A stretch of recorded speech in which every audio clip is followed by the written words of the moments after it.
Is the origin of quantum gravity, the black hole information paradox solution, and how to enhance Einstein's vector tensor field into something called the quantum state vector tensor field. So I call this the universe's quantum canvas, a painting with light and gravity. So basically, once upon a time, in a cosmic scale, in the vast expanse of the universe, there whispered a melody so profound and intricate that it connected the smallest particles to the vastest galaxies. This was the universe as envisioned by quantum information holography, a realm where the principles of quantum mechanics and general relativity danced in seamless harmony. In this universe, every star, every drifting comet, every atom was more than a mere entity of mass and energy. They were notes in an elaborate symphony represented by quantum state vectors. These quantum state vectors, like ethereal dancers, carried the secrets of the cosmos, detailing energy levels, spin states, and other quantum attributes in a language beyond the ordinary. Deep within this cosmic dance lay the familiar yet enigmatic fabric of space-time, a canvas painted by Einstein's genius. The quantum information holography has added a new dimension to this tapestry. The curvature of space-time, which was once a solely geometric entity, now pulses with the rhythm of quantum state vectors, adding a quantum depth to the classical arcs of gravity and time. Here in this heart of this grand cosmic ballet, quantum mechanics and general relativity waltzed in perfect unison. Velocity, acceleration, and gravity were redefined, and the orientation of quantum state vectors in the quantum realm encode velocity, and the rhythmic change mirrored the force of gravity. So basically, what I'm going to show you here, it's going to be a little bit math heavy here for a moment, is something called a quantum state vector tensor field, and how entangled black holes emit something called the quantum state vector, and that quantum state vector encodes velocity, acceleration, and probability. So I'll erase this for now. This is the black hole information paradox. So basically what I'm going to show here is space-time is composed of qubits, and qubits are basically just these little Planck hexagons. And entangled black holes form when you have two photons of opposite spin on one Planck area.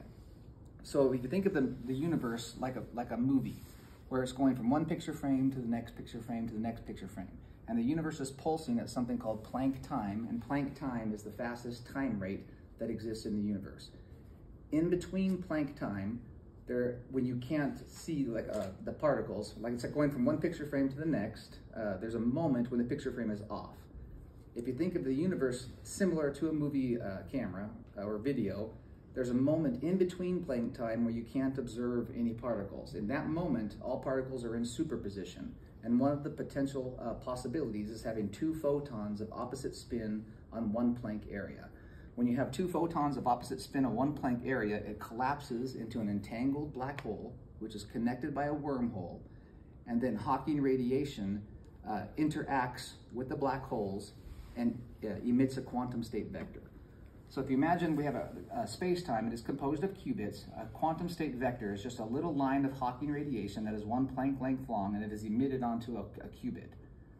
The cosine of that Hawking radiation, or that quantum state vector, that encodes velocity. So if we have a qubit here, and this is an x-axis, and we have our y-axis here, and this is a 60-degree angle, then the 60-degree angle encodes a velocity of 50%. In other words, cosine is just saying how far has this angle moved relative to the x-axis. So if we have a beam of light going one Planck length here, and a beam of light going one Planck length here, even though they've both gone the same distance in the same time, this one will appear to be going half the speed of light in the x direction. So that's called the velocity component in the x direction. So if there's a 60-degree angle, that means the velocity component in the x direction is c, the speed of light, times the cosine of theta. That is the velocity component in the x direction. Now on the y-axis, it would be just simply the velocity in the y direction is equal to c times the sine of theta. The sine of theta is just saying the same thing as cosine.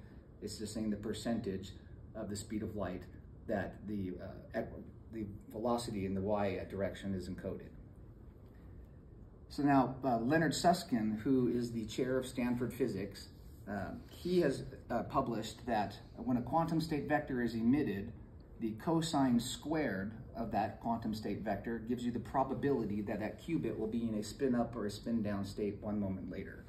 So he has added this realm of probability to a quantum state vector. And one moment later, now imagine again where these quantum state vectors are being emitted one Planck time after another onto this grid structure of space-time, which is basically qubits. If one moment later, say this is the first little picture frame, we'll call it Planck time 1. One moment later, another quantum state vector, like Planck time 2, just the next picture frame, if that quantum state vector is emitted, and it's emitted, say, at a 15-degree angle, then that encodes the cosine of 15 degrees is 0.86. So this encodes a velocity of 86% in the x direction, and this one a velocity of 50%. That gives you a rate of change of velocity, and acceleration, by definition, is equivalent to gravity. And so, and acceleration is also the rate of change of velocity. So once you have a rate of change of velocity, then you are describing acceleration, and acceleration, as Einstein proved, is equivalent to gravity. So what we do with this at that point is we take our knowledge that we understand that by these quantum state vectors encoding velocity relative to the speed of light and acceleration relative to the speed of light, we are describing gravity. And Einstein has something called a vector tensor field. Basically, imagine it like you have this graph, and inside these little boxes, imagine a piece of graph paper over space-time. There's these little arrows, and they point in different directions. And those arrows are describing the curvature of space-time at that point. And that just describes gravity, but it doesn't describe quantum mechanics. And so what all I'm really doing is saying, we're taking Leonard Susskind, the chair of Stanford physics, his saying that the quantum state vector, its cosine squared, describes the probability of the qubit being spin up or spin down, and we're adding that to Einstein's vector tensor field and to this, what I've done right here, showing that Einstein was completely correct, but he didn't know what a qubit was, and he didn't know about this equation right here, that if these are quantum state vectors, they don't encode just curvature, they encode curvature, velocity, acceleration, and probability. And so what we basically have done is we've taken Einstein's vector tensor field and enhanced it to something called a quantum state vector tensor field that incorporates velocity, acceleration, curvature, and probability. And that bridges quantum mechanics and relativity. And so that's just the basic rundown of how we can do that, enhance Einstein's vector tensor field. And these quantum state vectors are being emitted from what are called Planck mass black holes. And I won't go into how those form, but these quantum state vectors are basically Hawking radiation being emitted from a black hole. And what we can show with that is that there's an issue called the black hole information paradox, that when something goes into a black hole, that information is supposedly lost, and Hawking radiation that comes out of a black hole doesn't contain information. And what I'm showing is that it does, and we can retrieve information from a black hole by looking at the Hawking radiation that leaves it. So there's an equation that we can relate, which is called the h bar times omega. This is the reduced Planck constant times angular frequency, and that equals mass times the speed of light squared. If we just solve this equation for angular frequency, we get W equals, that's angular frequency, mass times the speed of light squared divided by the reduced Planck constant. C squared, this is just the speed of light times the speed of light. This is the reduced Planck constant. Those are just numbers. Angular frequency, as it goes up, mass goes up. So when we see a quantum state vector of light come out of a black hole, because what Hawking radiation is, it's like, say this is the black hole right here. Hawking radiation pops in and out of existence everywhere, and there's a virtual particle that with negative mass and a virtual particle with positive mass pops into existence, and they immediately annihilate each other and they're gone. What Hawking's asked is, when these virtual particles pop into existence and they're right at the event horizon of a black hole, what happens? What happens is the particle with negative mass is right inside the event horizon, the particle with positive mass is right outside the event horizon. The one with negative mass falls into the black hole, and the black hole has positive mass, so it reduces the mass of the black hole, and this other particle escapes and becomes real.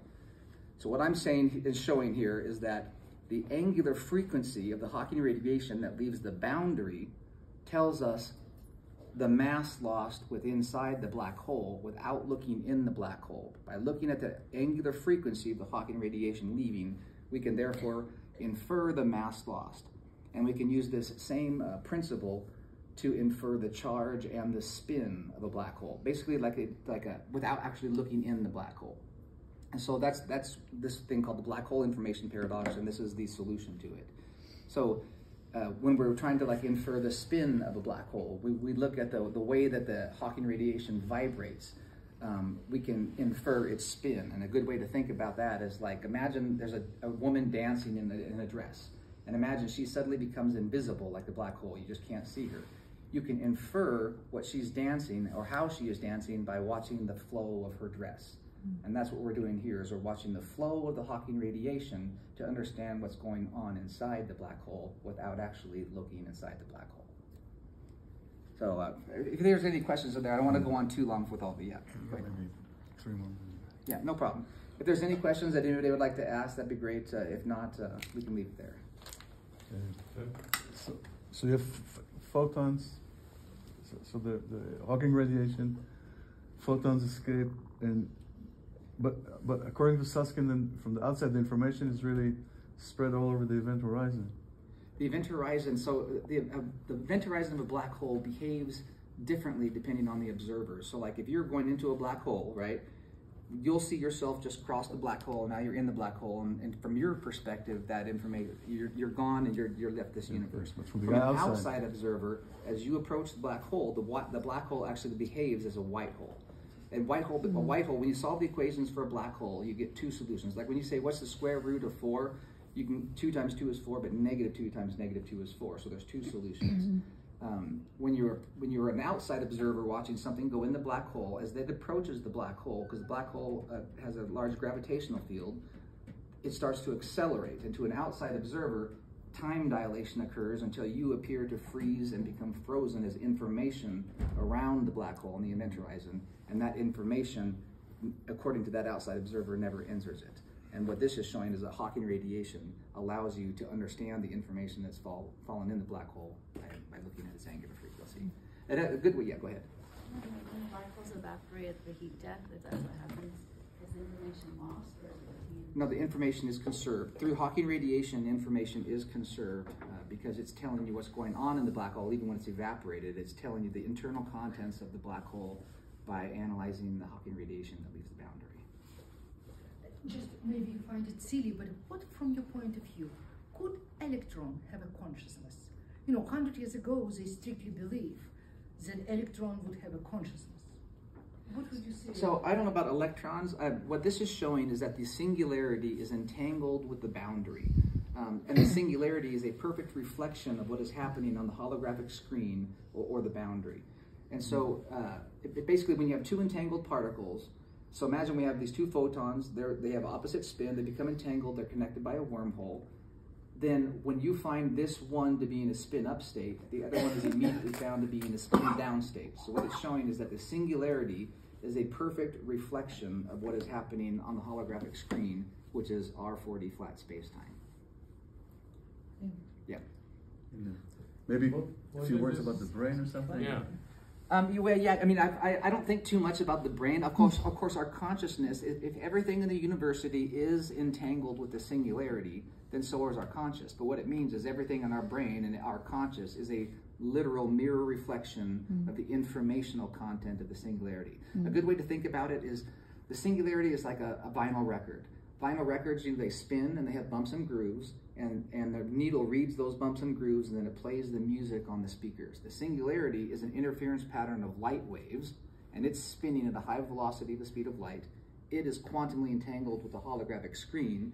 Hawking radiation behaves like a light needle, and it imprints that informational content of the singularity onto the holographic screen as a quantum state vector. Can you go back and explain how this black hole formed? Because you were saying it's like Planck's scale? Yeah, so if you imagine it's going from one moment to next like a picture frame, and Planck time is the shortest time interval. We can't observe any time units smaller than Planck time, but those time intervals exist, but they're not observable. So there's a moment like when you're watching a movie where there's no picture on the screen, but it happens so quickly that you don't notice it as it flashes from frame to frame. So in between Planck time, when that moment where nothing is observable, that's the time interval smaller than Planck time, everything goes into superposition. And when you have a photon in superposition, it can be all possible places at the same time. And one of those possibilities is having two photons of opposite spin on one Planck area. And that, by definition, collapses into an entangled black hole connected by a wormhole. Mass. Planck mass black hole. So Planck mass black hole is this point where gravitational effects from quantum mechanics and from relativity are equal. So it collapses into a Planck mass black hole, which then evaporates, emits a quantum state vector, and the black holes form again in between the next Planck time. How long does it take it to evaporate the black hole? I believe it's one Planck time. One Planck? Yeah, yeah. So this is basically showing that Planck's constants are like the code that this quantum computational process runs on. So they're just ubiquitous then. I mean, if they're happening at a Planck scale, then the black holes are just going to be like everywhere. Yes, yes, it's a field of very tiny black holes, which themselves can form. See, what this is showing is that this is an information field, and that gravity emerges from information. When you have one picture frame where you have a quantum state vector field, the cosine of that quantum state vector describes velocity. The cosine squared describes probability. But to have gravity, you have to have a rate of change of velocity, and that requires two picture frames. So what it means is that gravity emerges from the rate of change of the information field. So if you had zero values, then you could say that if you picture this as a grid, I mean either kinematographically in time or distributed only in space, then you could say that some of these are going to have zero value. Right. But there's going to be a kind of like a cellular automaton effect almost. Right, basically it makes like a honeycomb type of shape, a lattice structure, just because everything is made of whole multiples of Planck lengths, which automatically gives you this XYZ axis to say which everything is moving relative to. Yes, that's right. But if some of them are going to be blank and empty, right, then you're going to have patterns of some which are going to be, which will happen to be or they'll have some probability of having this opposed spin. Right, and that probability amplitude is encoded in the cosine squared, and that's basically Leonard Susskind's. One more question? Quick question, Jason. Where can I find an article about this, the one that you combine the probability distribution with it? Yeah, this is the quantum state vector tensor field, and it's on a site called Zenodo, Zenodo. And it's titled Holographic Unification of Quantum Mechanics and Relativity by Showing the Origin of the Schrodinger Equation. Thank you very much. Yeah. Yeah. Could you touch more on white holes? So it's a white hole-like behavior. So like if you go into a black hole, you're in the black hole from your perspective. But from somebody else far away from the black hole watching you go in, you start to accelerate from gravity, which causes time dilation. And from that observer, they'll see you get closer and slower, and then you'll just freeze and be smeared around the event horizon. But from your perspective, you're going in. So white hole-like behavior occurs when an outside observer watches you go in. But if you're the thing going in, then it behaves as a white hole. So it's the same, it's two different perspectives on the exact same thing. So all black holes are white holes to an outside observer. You can't go in a way. Yeah, exactly. And so that's what this is showing, is that as you approach, it has a white hole-like behavior. Because when you solve the equation for black holes, black hole is a region of space where nothing can escape, not even light, and a white hole is a region of space with an event horizon where nothing can enter and everything's expelled. And so this is showing that you can't enter and the information content is expelled as Hawking radiation, conserving information. Sorry. Yes. So what do you think, I'm not sure if it was Isaac Bentov that has a theory that the universe is like a torus field with the Big Bang being at the beginning and then expanding and then, going back and then going into a white hole. So this shows basically that in this paper that I have, it's much longer than this, but it's showing the Big Bang is like an oscillation. And the Big Bang is a point of maximum entanglement with what's called the anti-universe, because when these particles are entangled, when you find a qubit or a quantum state vector to be in spin-up state here, it's the other one's found to be an immediate spin-down state. So everything that is happening in our universe, there's a perfect mirror reflection happening with the entangled parts. And so the Big Bang, instead of being this point just where everything inflated from, it's a point of maximum entanglement, or an entanglement nexus. and then you wind up having oscillating Big Bangs that happen over and over again. You know, basically, yeah. You want to say something? That, Yeah, I had a question.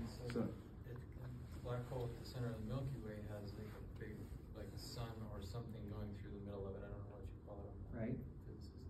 How does that emerge then? Whatever's in the center. Right, so the larger black holes form. That's a different type of black hole. So this is an information field black hole. They form and they evaporate and emit quantum state vectors, and that information field gives rise to what we call physics and what we call gravity. But gravity is just the rate of change of the quantum state vector, literally drawing curvature with light. Everything in the universe is moving at only one speed, and that's the speed of light. But velocity is speed and direction. So when you have a beam of light going this way and a beam of light going this way, even if they start at the same point and they go the same distance at the same speed, they have the same speed, but they have different velocities because velocity is speed and direction, which that's what gives you this relativistic velocity component. So basically everything in the universe in the information field is moving at just the speed of light. So. okay. Sorry, I know. You had a really fast one because My we're question reading all the sounds. was kind of similar, but what was the difference? What's the difference between the supermassive black holes? Or what are they doing differently if they are? So the supermassive black holes, the bigger a black hole is, the slower it evaporates. The smaller a black hole is, the faster it evaporates. So these gigantic black holes are emitting Hawking radiation, but it's just a little bit here, a little bit there. But smaller black holes shine, and when they get down to quantum black holes, it's just emitting light like mad. It's like a clock rise almost, isn't it? Yeah. Okay, guys. All right. Thank you.